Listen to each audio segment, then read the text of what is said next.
بسم الله الرحمن الرحيم قل يا أيها الكافرون لا أعبد ما تعبدون ولا أنتم عابدون ما أعبد ولا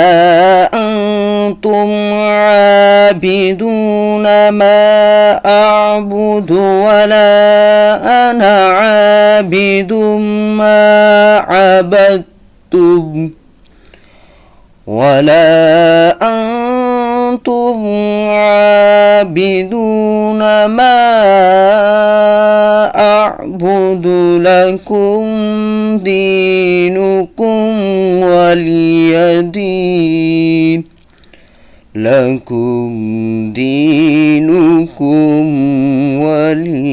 دين صدق الله العظيम। लाइक करें, सब्सक्राइब करें, ज़्यादा से ज़्यादा शेयर करें, बेल आइकन का बटन दबाना ना भूलें।